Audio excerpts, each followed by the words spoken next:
Those days in university, I had a strange intellectual power. I could cram much more than anybody I've seen on earth. I could lift 235 pages of handout and know the pages and the structure.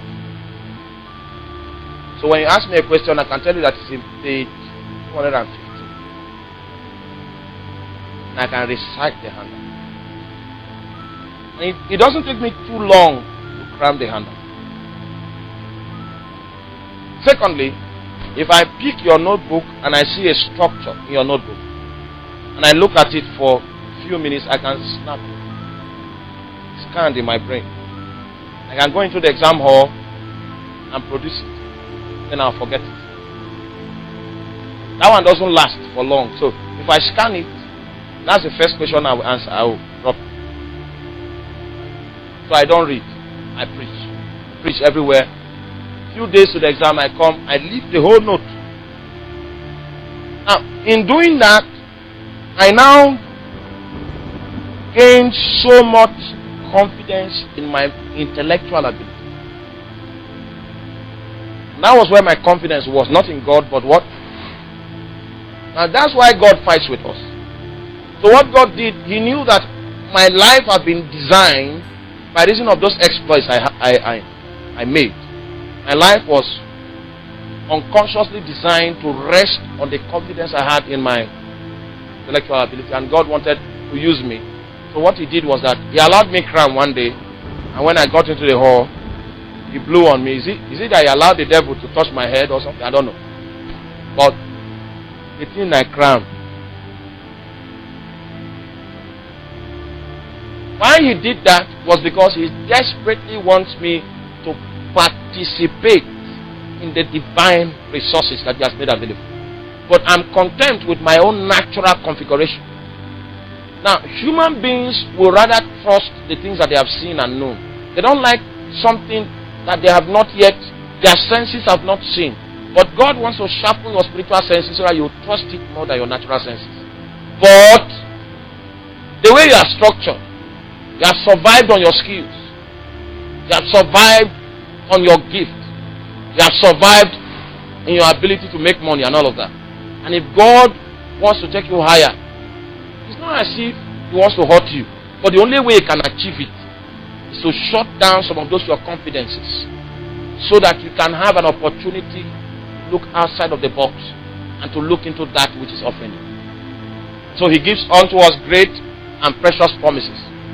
When He wanted you to come into ministry, He started speaking to you about ministry and telling you the things He will do.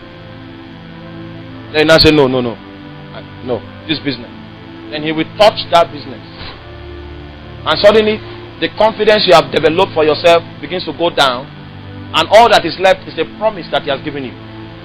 And that promise becomes the gangway that leads you into the pool of the resources that God has made available in order for you to fulfill your divine destiny as orchestrated by Him. So there are some setbacks that we experience that is not actually God ordained. But God did not have any choice anymore because of the fact that we have confidence in our ability. It's not as if God will not bless those our abilities eventually when we have found the things that He wants us to find.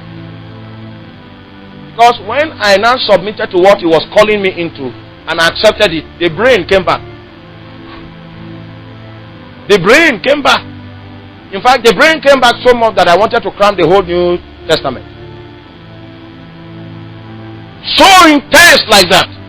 And He now told me again that even if I leave the whole New Testament, it doesn't mean that I know Him through the pages.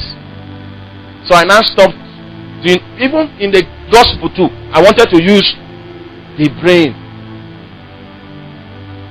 But as God released so many promises that were enticing, and then He now touched the environment and touched my ability. My ability could no longer produce. I had only one access point and I began to move. I was not sure, but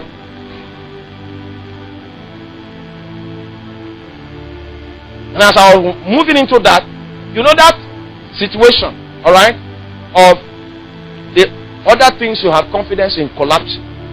And then you now resolving to move through that tightrope. That's what God calls blessed.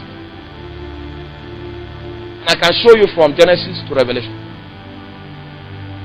That's not what men call blessed.